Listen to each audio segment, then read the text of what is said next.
What's the name of your podcast? Bro, I'm still figuring that out. What ideas do you have? It's kind of cliche. It was like the Vasquez effect. I'd like ChatGPT'd it though. So When I came back from the hospital yesterday, I went back to the paper cutter, and Amanda's like, "What? Like, what are you doing?" I was like, yeah, I got a job to do. Job's not finished. job's not done. Yeah. There you go. What do you think about jobs not finished? Jobs not finished. Yeah. Podcast. Yeah. Jobs not finished podcast. Yeah. What? Jobs not JNF podcast. Jobs not finished. I mean, you probably wouldn't shorten it like that. I don't know if that sounds good. Nah, JNF podcast. They wouldn't know what that is. Yeah. But jobs not finished podcast. That'd be fire too. What do you think? That's fire. There it is. There it is, bro. There it is. JNF. Nah. Who needs ChatGPT? Right. Who needs ChatGPT? I got G on GPT. But I said job's not finished, and so. And what was it? And what'd she say? Okay, bet. She rolled her eyes. Oh, yeah. But that's just the mentality, man. It's like you can't quit. Yeah. You can't quit. Are we That's in the true. are we talk? No, we're not. Podcast. Well, it's filming, but no, we can You could record that. bet it up. Chop that up. Turn into a reel. Put it out there. But what you gonna call it? Do you want to pray before you do your first podcast? Let's do it, bro. Let's do it. Well, It's all you, bro. all right. Let's close our eyes. Lord Father God. Let's close our eyes, guys. Lord Father God, may you just watch over us and protect us during this podcast, Lord. May you be with us, Lord, and surround us with your presence, Lord Father God. May you just continue to protect us from any bad spirits or any bad vibes, Lord Father God. And may we be able just to have this podcast be filled with your love, Lord Father God, to shout out to everybody else. In your precious name we pray, amen. Amen. There we go. Everybody, quiet on set. Yeah. Shh. Everybody. Water.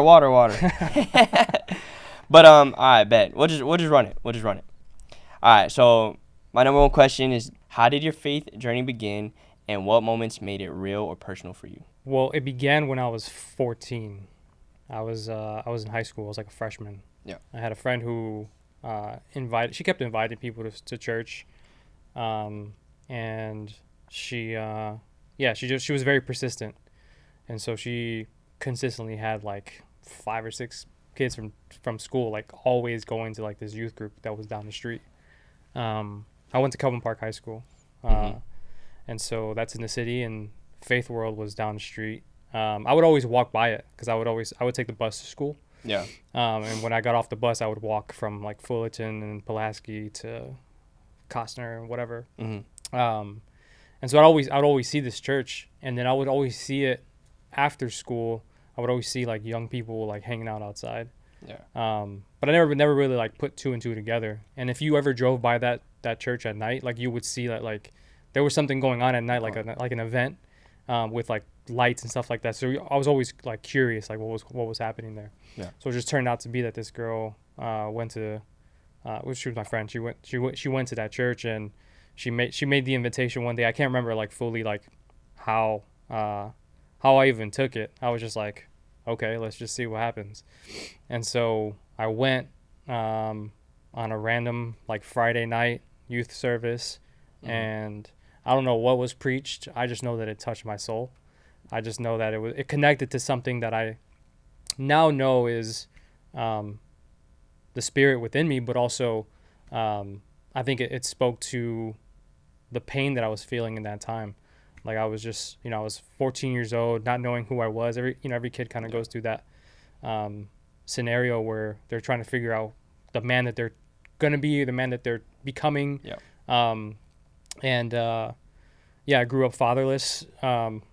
Not entirely fatherless. My dad left when I was like 9 or 10. So going there gave me a sense of purpose. Like I connected with something that was way bigger than myself. I know that for sure. And so message was preached. There was an altar call. I actually went with a girl there. Like I went with my girlfriend at the time. Okay. And I remember like going up when the pastor said, if you want to accept Jesus, come to the front. The altar call. She didn't go, and I was like, and it was funny because like I almost knew like right then and there, like, oh yeah, this wasn't gonna work out anymore. Between you and your girlfriend? Yeah. Oh wow. Yeah. So we broke up like shortly after that. But anyway, like, but it's just funny that you you go to these things with a life, right, that you think you have, and ultimately God's trying to give you a new life. Yeah. And so that was my experience, 14 years old. And I think you said when did faith become real? Yeah, Or when like did God become when real did to it me? come real to you? Yeah, like Um, because you had there was a point in time where you felt like you got invited for a reason, right? But like during the time of her inviting you, were you nervous that she invited that one girl had invited you? Were you second guessing not going, and then you just ended up going, and Yeah. from there on out it was like new chapter change? Like, it was a process for sure. It wasn't like something immediate. So I can't say that it became real until I was like 28, to be honest. wow. Because after saying yes when I was 14 years old, like I was in church for a few years, probably until like 17, and then decided that I just didn't want to go anymore. Like I just wasn't feeling it, you know. And thinking back from now, looking back at that time, I was still going through like an identity like crisis. Yeah. You know, like the world obviously tries to shape you, and influences from the outside definitely have an effect, even though you don't think they do.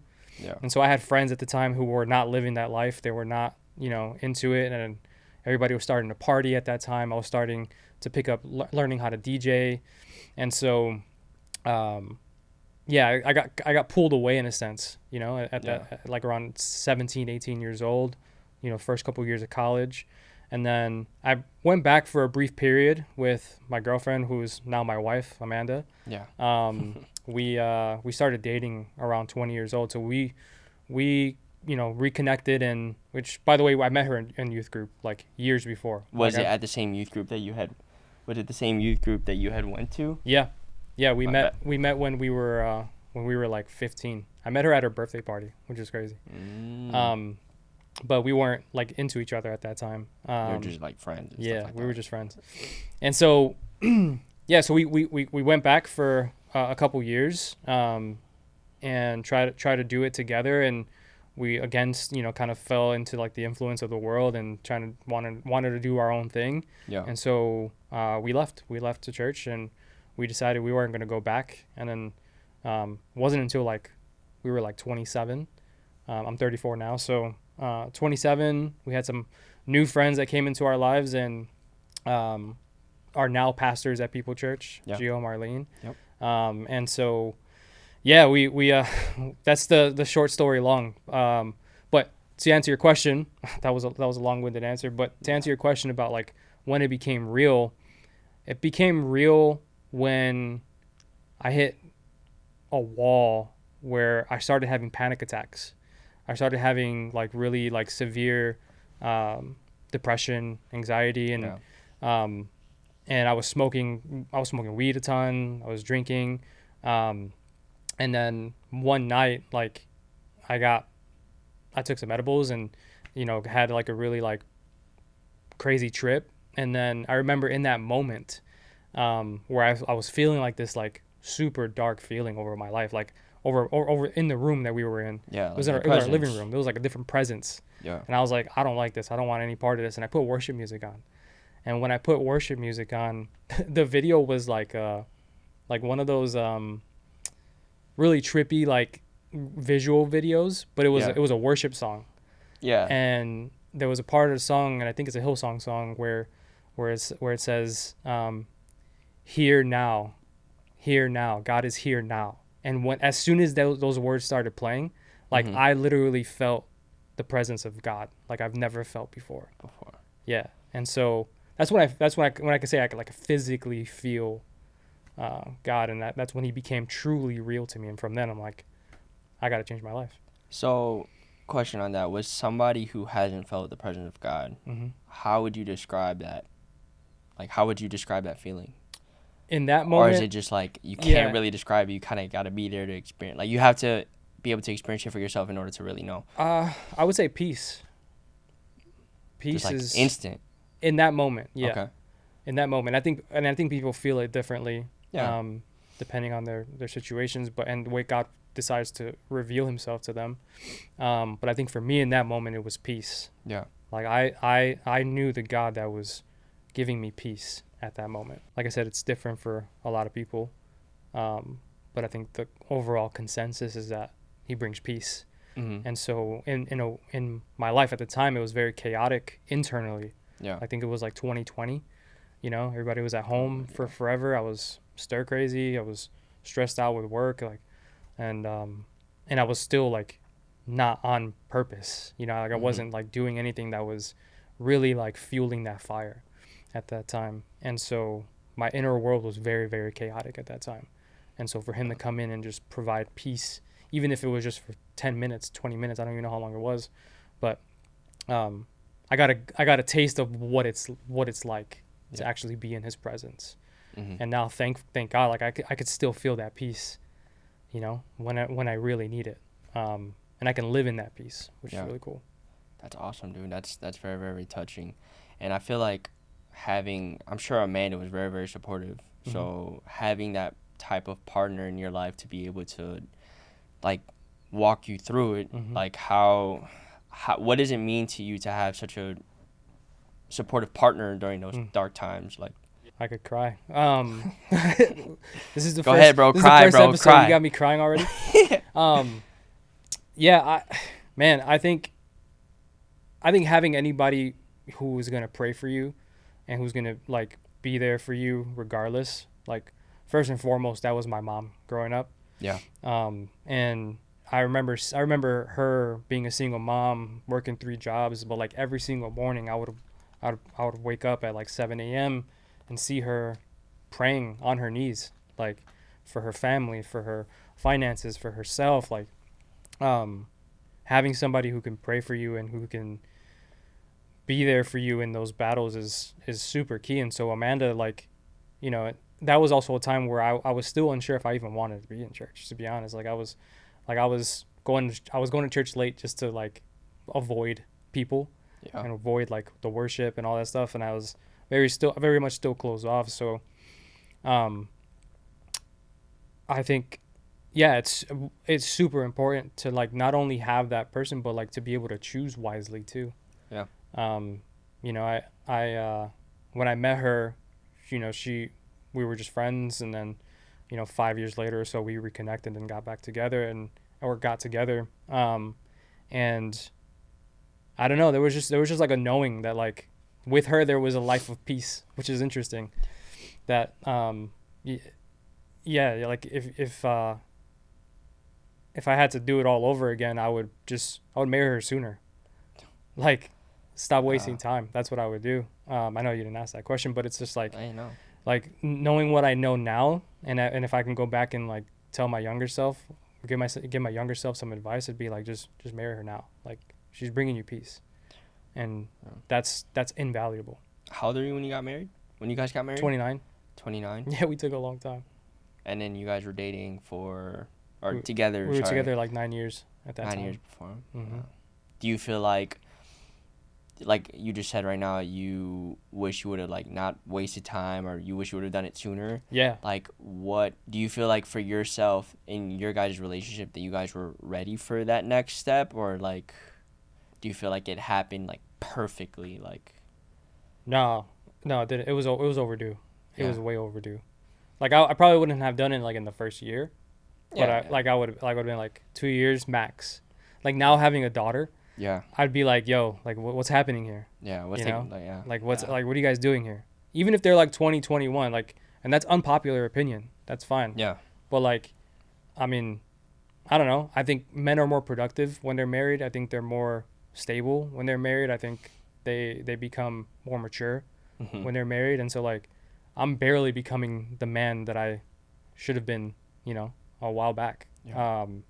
And so, yeah, I think, I would have definitely done it sooner for sure. Marriage, obviously, my situation with like me and my partner is like, we're in a very deep talks about that. Like that's the next step of us in our relationship is marriage. And we've been together for 2 years now and some change, 2 years and a couple months. And it's like, we're talking about it because I feel the conviction, she feels the conviction of us getting married. And it's like, what what are we waiting for, you know? And then for me, I think about it like, okay, well, I'm getting married. I'm taking the next step. I've never been married. A lot of people just go into it blind because they've never experienced it before, which is fine, but you figure it out and learn how to navigate through there. But it's very intimidating. Like when, like for me, when she told me we were expecting, I was like, what? Like, I'm going to be a dad. Yeah. And when you first hear those news, it's like you're very like worried or freaking out, also excited. But when she told me that, I was like, okay, well, how am I going to figure this out? And now, thankfully, thank God that we're figuring it out now. But now I feel the same amount of excitement, but like the amount of scaredness that I did before when she first told me that she was expecting now for marriage. So I don't know, it's very intimidating. Like, and I feel like nowadays in the world, like, people don't take marriage seriously because you'll have people who've been in and out of marriages like 4 or 5 times. Yeah. And that's no knock to those people. Yeah. But it, like, I don't know. It's the same thing with intimacy and sex. Like, people just have sex with anybody. Yeah. Not bashing anybody who does their own thing. That's on them. Yeah, yeah.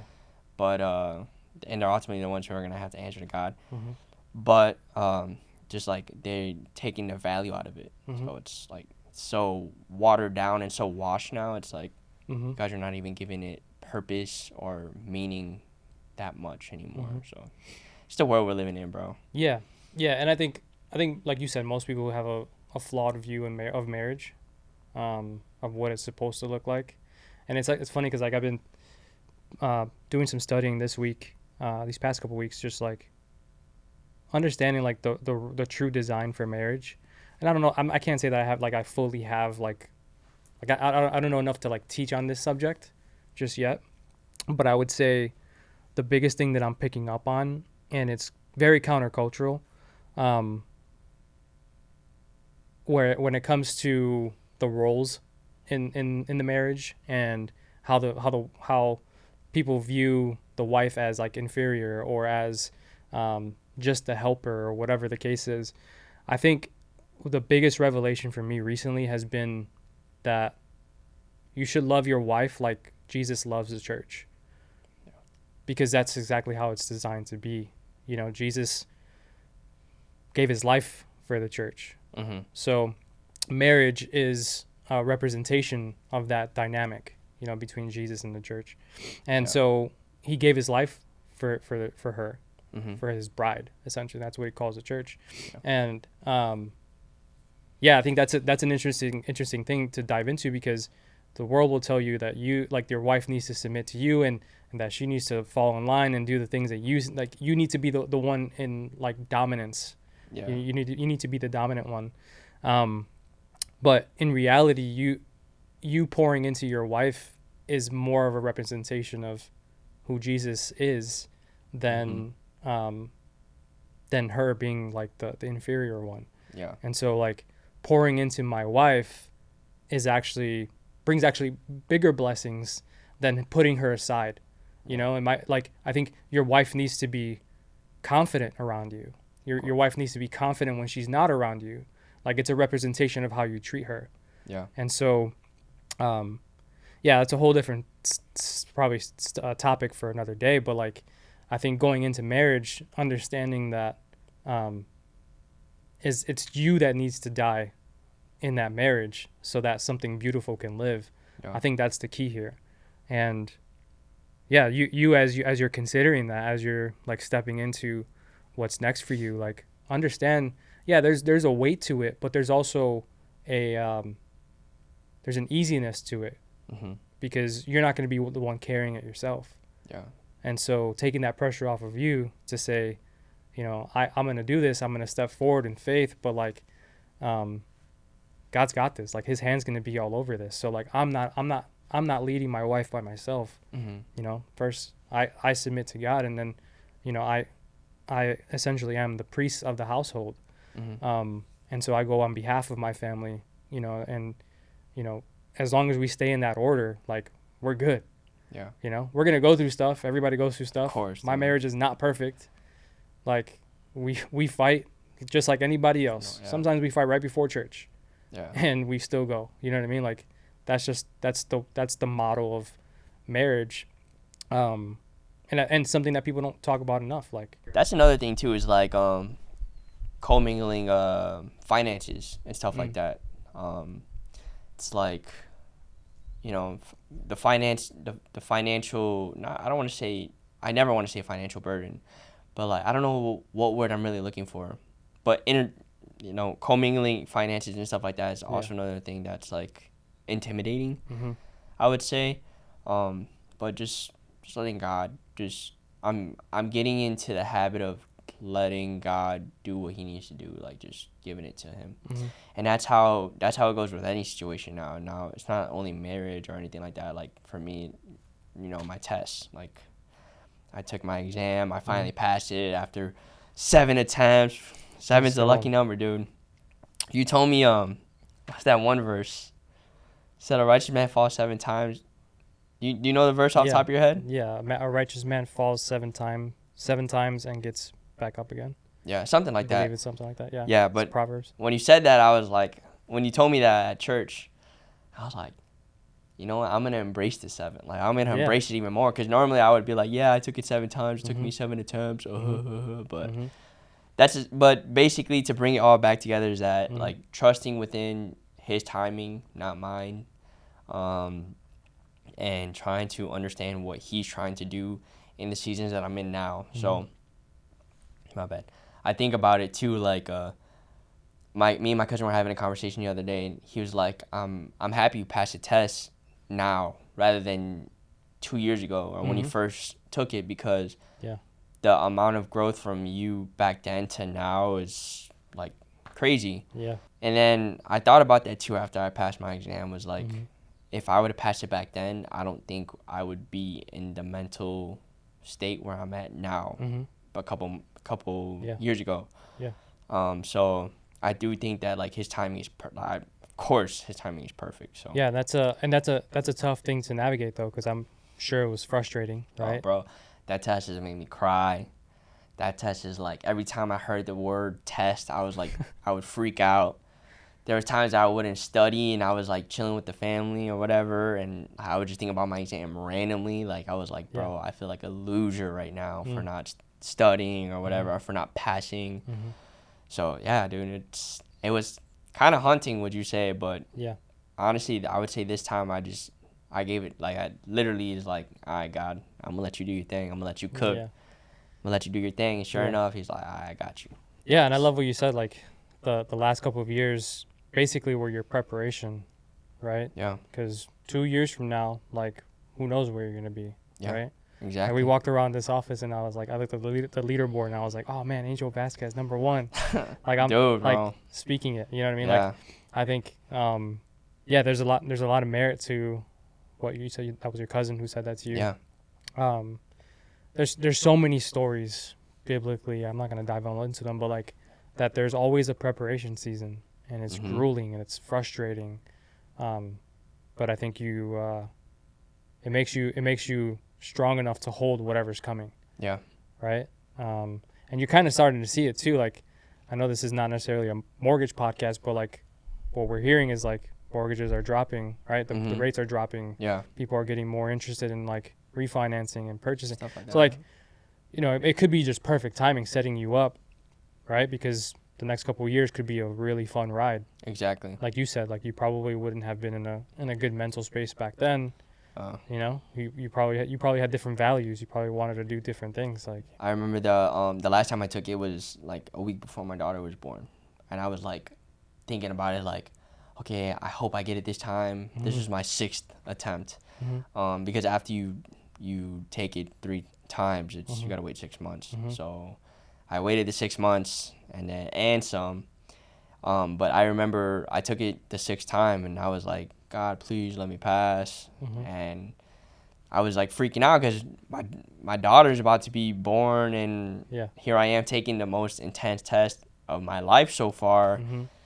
And I'm like praying, God, please, please, please, please, please. But then sure enough, I don't think I would have been as involved with my daughter if I was just starting off in a business and she was newborn. So I do think that him like saying like, whoa, not this time was perfect, because it just like, one thing I heard is like, you'll ask God for cake and one season he'll give you eggs. The next season he'll give you milk.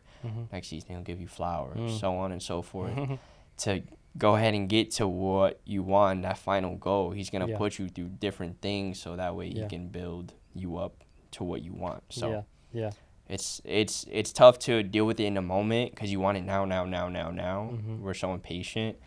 But then once you look back, you like understand like, I see what you were doing. Yeah, bro. Yeah, so like what would you say to somebody who's in that situation right now where they're like, they're in the middle, you know, it could be like a profession like mortgages or something different, but they're they're still in the middle of it. Like what have you learned over the last couple of years that you think would be really helpful for somebody? I would say just keep going, even though it feels like you're like at the end of it and you just can't handle it anymore. Just keep going. Don't listen to what nobody else says. Like whatever anybody else's opinions are, saying like, oh, you failed, or oh, you're trash, or whatever the case, or whatever they may tell you, just keep going. Because like ultimately, if they're talking about you, whether it's good or bad, they're still invested in your situation. So it's like, just keep going. That's my biggest piece of advice. Just keep going no matter what nobody says. Can you think of like a moment where you were like, I don't know if this is even for me? Oh, bro, it's countless amount of times. Like times where I told Vanessa, I was like, if I don't pass it these next 3 times, I think I'm gonna be done. Or there was times where I've had family members telling me like, why are you even still trying? Or what's the point? Like you're not, like, you might as well just do something else, or you might as well stick to marketing, or you might as well stick to social media because that's probably all you're going to be good at, and stuff like that. And you have like these close people, like you got close friends, you got close family members that are telling you this, and you're like, damn, like maybe what they're saying is right. Maybe I should stop, or maybe I should give up, or but then you're like, no, wait, let's focus and let me reroute myself back onto my goal and just continue to go on, because that's what I had set in stone the first time, and I'm gonna get it. So. And I think that's a really good point for somebody who is going through something similar and they have like all these outside voices. And I remember I told you one time, I was like, you got to shut these voices off, especially the ones who haven't done like what you are trying to do or something similar, because they just don't understand. And a lot of times our family members are that person, right? Yeah. Our closest people, like the people closest to us who don't want to see us fail, who don't want to see us miserable or hurting, like they're the ones telling us, hey, maybe you should try something different, like, because they want you to be safe. Yeah. But like that's the biggest thing, especially like for me in like entrepreneurial journey. I've been very, very quiet with people who I know haven't done it. Not because I don't trust them or because I think they're going to be malicious towards me, but it's just you got to protect the vision. Like, if God gives you a vision, like it's your vision. It's not somebody else's. They're not going to understand. Right. And so, that's a very challenging thing, especially when you have like a really big family or a family that's really close to you, or sometimes you just got to hold it. You got to keep it close to your chest, and then find those people who are like, who do understand. Yeah. You know, if you don't have them in your life, like find them. Go, like, if you got to pay for access to them, do what you got to do. Like, I'm a big believer in like being able to get in the right rooms with the right people. Yeah.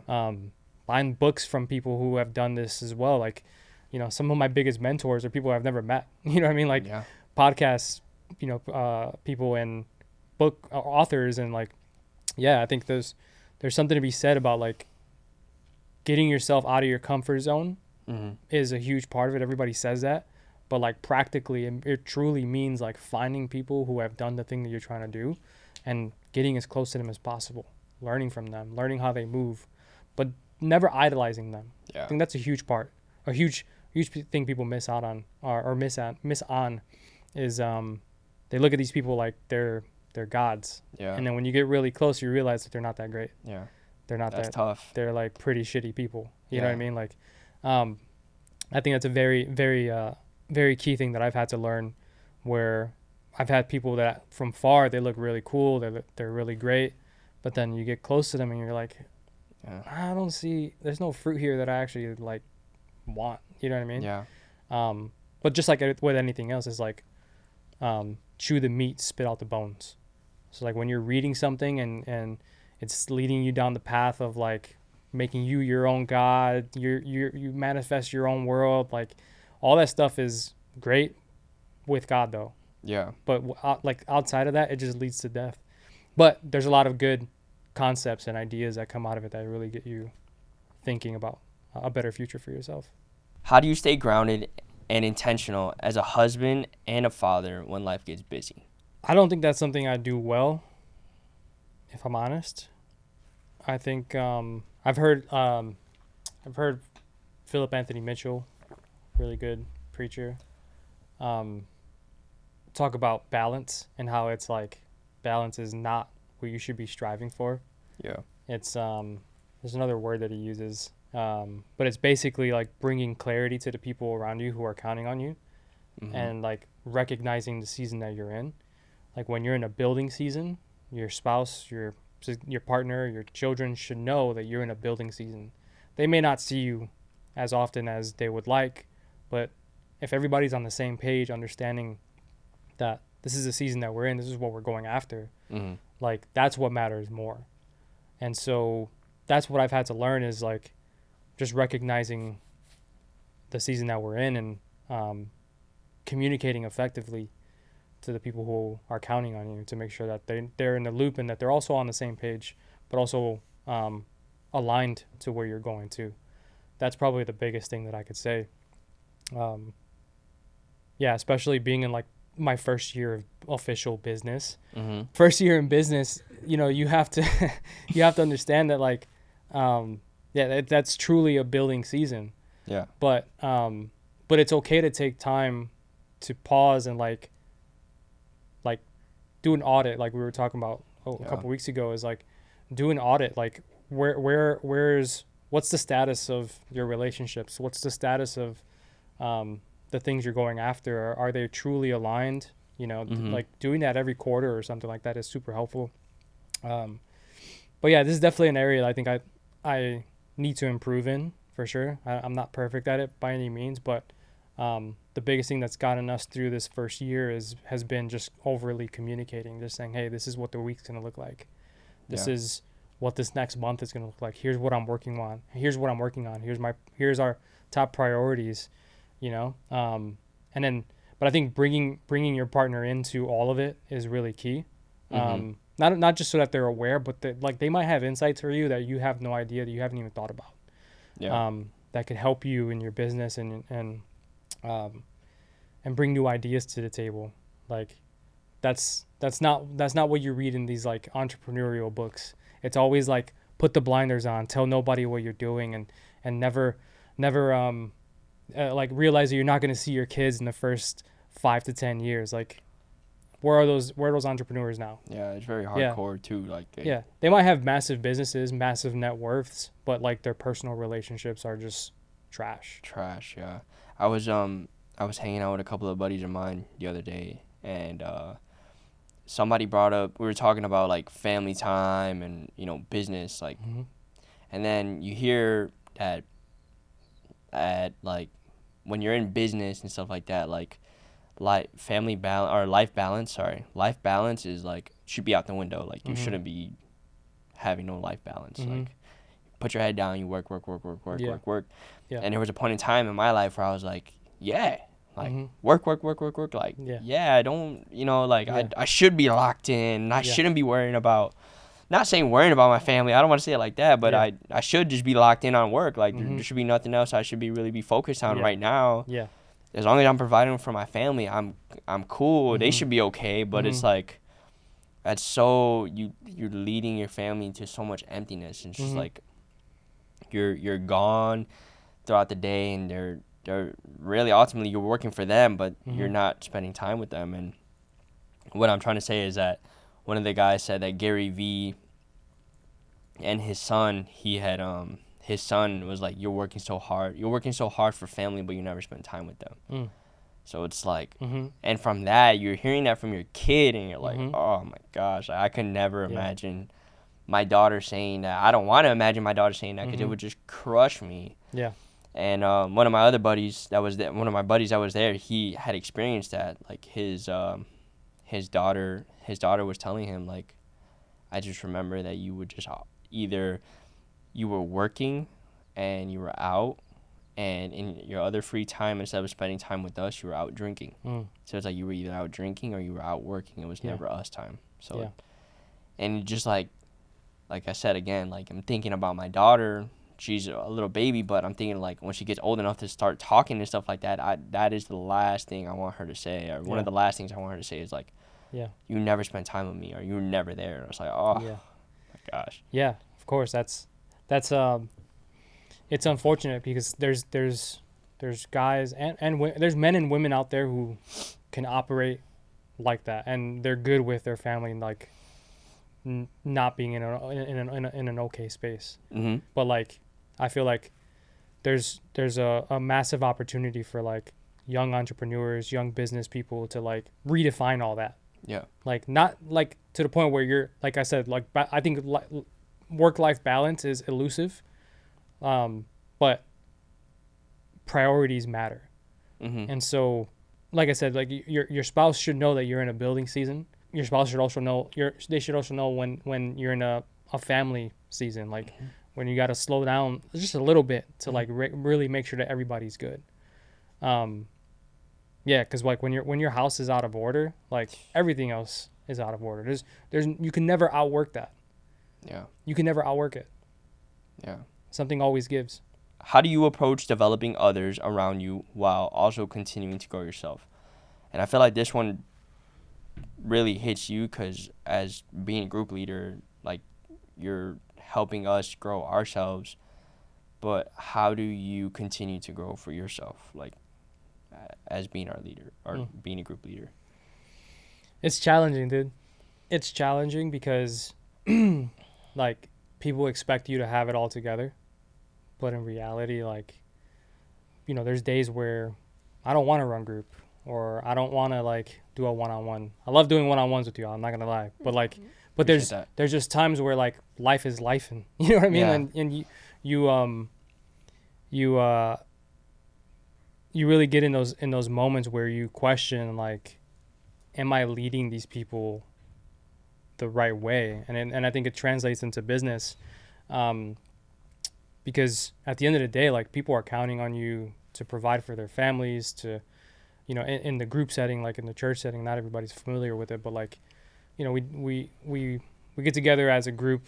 We obviously dive into the like Bible study, if you will, but my group is a little bit different because I focus more on like developing people to become like the best version of themselves, not just in the church, but outside of the church as well. So that when you come to Neighborhood Loans, like you come here as the best version of yourself, to perform at your highest level. Yeah. And to do everything with excellence. And so there's always this pressure for me to do the same thing in my space. And so when I have an off day, I think like, man, if Angel saw me today, he wouldn't be happy. He'd be like, yo, this guy's fake. You know what I mean? Like, I think about those things. And so it's a very challenging thing to navigate, but I love what our pastor says at People Church. He always says, you just have to be one step ahead of somebody else. And that's when you know you're ready to lead someone. But I think for me, like, I'm a constant learner. So I'm constantly looking at ways to improve myself, whether it's sales, marketing, leadership, communication. Like, I'm always looking at ways to do that. So it comes naturally to me, to be honest, to be able to like develop myself. And a lot of times when I'm learning something, I'm always thinking from the perspective of like, man, this is going to be useful to somebody. Like, I may not be getting something out of whatever I'm studying or reading, but I know it's going to be useful for somebody. And 9 times out of 10, it always is. So that's just the way I approach things. And I think you have to make the space for it. You got to make the time for it. Just like when you hit the gym, like, you're developing your physique. Yeah. It's the same thing with developing your skill set. Like it takes work. It takes discipline to be able to do that day in and day out. And so, yeah, it's really about making the time for it.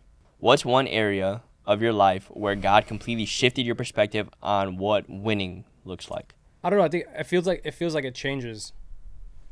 You know, I can't say that there was one specific area that that God has like completely shifted my perspective on. I think my perspective on many things has changed over the last few years. Not to get back on the topic of marriage and stay there too long, but I think that is an area where I would say success looks different, especially like with what I said earlier about, you know, loving your wife as Jesus loves the church. Mm-hmm. I think that's a massive one. I think had I known that earlier, I think we would have seen much more blessing a lot earlier. And what I mean by that is truly taking the time to like invest in your spouse and the value of having order at home. Like I find myself the most successful person in the world knowing that I can go home to a wife that doesn't hate me, that doesn't resent me, that there's peace in my home. Like my children are growing up in a home that they see their mother and father hugging each other, kissing each other, like saying beautiful things to each other. Like I think about all the kids who grew up and are still in those situations now where they either don't have one or both of the parents, or if they do, like they're not present or they're, you know, abusive. Like, man, it's like my whole view on marriage and how having that right at home just translates to everything else. That's where I think the perspective on success has changed. Yeah. Because like I said, like going back home and knowing that you're not gonna have a wife who's gonna nag you to death, or a wife who you're resenting, or who you're neglecting, I should say. You know, is like you as a man, you know when you're not stepping up to the plate with your spouse, and they know 100% too. Like if anybody knows who you are, it's your spouse, it's your partner. Like they see the real you every single day in and day out. So like to know that my wife can go out there and say confidently that her husband is her leader, like that means the world. Like I don't need anything else. Yeah. And so that's where I would say the biggest shift on success has come from. And for yourself, well, that's beautiful, by the way, but for yourself, grew up in a one-parent household, right? Now you're a father and you're a husband to a two-parent household. What are some of the biggest lessons that you've learned as being in a two-parent household now, and being in that position where now these are the things that you want to teach your kids? So when they have their own kids and they have their own marriage and stuff like that, what are the key values that you want them to bring to that for their family? Outside of putting God first and all that sort of thing, I think the main value is coming back to the table when you've had a disagreement. There's couples who they'll have an argument and then for weeks, months, they're holding it against each other, and it only gets worse and worse and worse. Yeah. And nobody addresses it. And I think it's very common in, I wouldn't say Latino households. I mean, it's not specific to Latino households. Yeah. I think, especially like now that like I've met more people outside of the Latino culture, like everybody goes through the same struggles, you know, especially in marriage. Yeah. So this is universal. Like when you have a disagreement or somebody said something that was super hurtful, like nobody addresses it for weeks or months, and it just gets worse and worse and worse. And I think that's probably one of the biggest things that I would say I want my kids to be able to take into their future marriages. And as they're raising children, and as I'm raising them, like I want them to know that they have the space, they have the room to be able to come back to the table and say, "Hey, Dad, I don't like how you said that," you know, because they see that modeled in their parents. Right. And I think that's huge. I think it's invaluable to be able to have that dynamic in the home where, you know, people feel safe to be able to voice when they feel hurt or disrespected, as hard as it can be. I feel like communicating how you feel it's very tough to have that open space Mm-hmm. with just anybody, Yeah. just to say like, hey, this is how I feel. Yeah.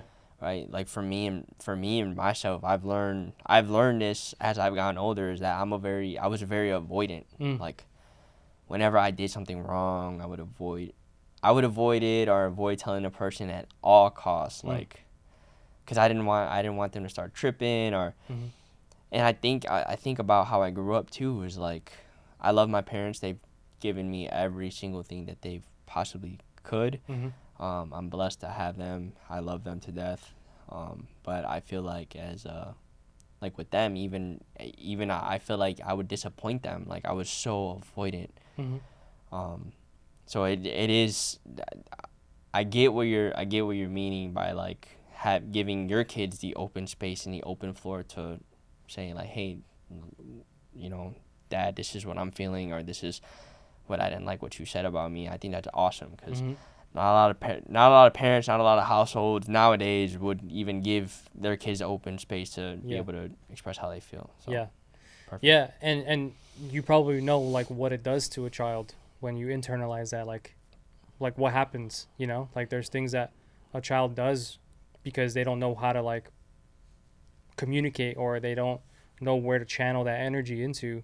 So like it leads kids to do crazy things that, Yeah. you know, some of them go to the streets and they find that's their outlet to go do crazy things and be violent, and you know, others, you know, self-harm or whatever the case is. Like that's what all that stuff leads to. Yeah. And so my hope and my goal is to be able to break that over my family, so that my family could be a model, not to be like this perfect, you know, image of what a family could look like, but a model of what a healthy family could look like, what a healthy marriage can look like. Yeah, I think that's probably the biggest thing I would love to share with the world, is just like, yo, like this could be done right. This could be done well, you know? Yeah. That's a huge aspiration of mine. That's big. And that you can do it as like an entrepreneur or a businessman, and and you can do it as like you can build something together with your spouse. Like, yeah, I think people think that it can only be one or the other, but I think you can have both. I think there's room for both. Yeah. To have great success in the marketplace and then have great success at home. Yeah. Like it's totally possible. And so, yeah, I hope I could write a book on that one day. Dude, go ahead, bro. Yeah. Start typewriting out a whole book and stuff like that, man. Job's not finished. What kind of legacy do you want to leave in faith, family, and in business? I think the ultimate one would be like God just saying like, well done, good and faithful servant. Yeah. You know, like nothing beyond that Top. There's nothing beyond that, right? Mm-hmm. But I think on earth, like with my children, my wife, Mm-hmm. you know, I always tell my wife I'm going to pass before her. So Is that something you feel? I don't want to live a life without her. You know what I mean? Like I don't want to be like a husband without a wife. Yeah. Like I just can't imagine myself. That That's way. so It's terrible. tough. It's terrible. That's so tough. So it's just like take me before, like. God, please. But then you think about it, it's like then now she's the one dealing without you, and it's just like, all right, just do it at the same time. Yeah. Let's just Let's go both together. Right. Let's just go together. Let's just That's so we'll go dark. Yeah, that is dark. Yeah, let's just you know, we're gonna head out, God. Yeah, come pick us up real quick. Yeah. But yeah, no. Go ahead. My bad. That was dark. That was pretty dark. It's all good though. Yeah, but I think just that I lived a very generous life, that I lived a very like courageous life. Mm-hmm. I think I was thinking about this on the way here. Like, I want like 2 to 3, 4 generations beyond me to know my name, to know my story. Yeah. You know, to know that I never gave up, Mm-hmm. and that would be the same like character trait in my bloodline going forward. That we don't raise quitters. We don't raise people who give up on life. We don't raise people who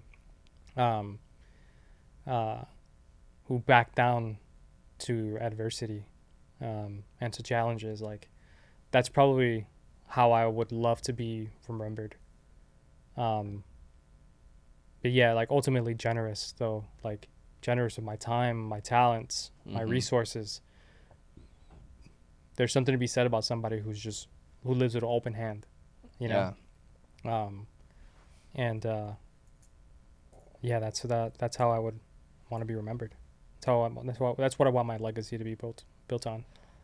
Dude, that's awesome, because it's like, you know, you think about generations to come, like 4 generations, 2 generations, like, and somebody could be so forgotten about. It's like it's the dark truth. It's the truth. Like, you know, great grandpa or great great great grandpa. Like, you know, I'm not bringing him up. I'm not having conversations about him right now. Like, you know, I don't even know my great great grandparents' names. Yeah, and I'm pretty sure I've heard them maybe. Yeah, probably. But I don't. What do you know about them? And that's the toughest thing, is like being able to build your name so much to the point where it's able to carry down generations for generations to come. It's like, I agree with you on that. Like, that's the type of impact that, for myself as a family man as well, I want to leave on my family, you know. Like, Angel was X, Y, Z, ABC 1, 2, 3. Like, he was, you know, he was great. Yeah, he knew his ABCs. I knew his ABCs and 1, 2, 3s. And so on and so forth. And then but it's true, bro. It's true, and I love that. I love that. That's what you want. What's the legacy you want to leave for Gogo? For my daughter and my soon-to-be wife. I want to be able to leave a positive impact on them. Like, I've always thought about that. Like, what do I want to leave on people? Like, let's just say this is the very last conversation I ever had with you, ever in my life, and I'm not here, right? Knock on wood, boy. I want to be able to leave a positive impact on you. Like, Angel he was always happy. He always had good energy, good vibes. Hard worker, you know, ambitious. I want that to be left, and kindness. Like, you know, I want people to know how kind I was and stuff like that. So if I could leave a positive impact on whether it's a family member, a friend, an associate, coworker, or some random stranger down the street that I just met today, if I could leave a positive impact on them, I feel like I've done my job. Like, it's fire for them. So I love it. No, but if you had to give, whether it's in family, business, relationship, if you had to give one piece of advice to somebody watching, what would it be? Seek God's will over all of it. Just that simple. Just seek God's will. There's nothing else, bro. Like, there is no other piece of advice that could benefit you more than seeking God's will over everything. Seek his wisdom and trust that is all you need. That is all you need. That's perfect. That's it. That's pimp right there, dude. Seek God's will. There you go. Just that simple. That's it. I'm going to write that on the wall and put G on Rivera. I'm sure somebody wrote that prior to me. Maybe in the Bible somewhere. Thousands of years ago. That's true. It's possible. Very but that's possible. it, bro. Like I love the story of Solomon. Like, God gave him a dream. He spoke to him in a dream. And he asked him, like, what do you want? What can I do for you? Like, almost like a genie in a bottle, like, situation. Like, he could have asked for everything in the world. Everything.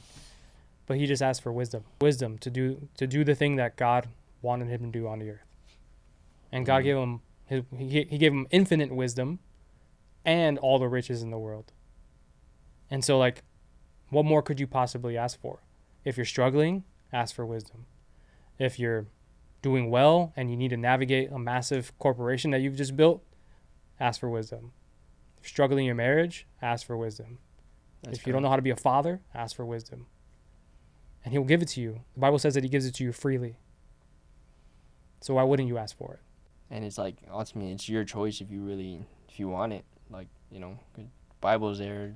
Yeah. Everybody has, you know, access to it.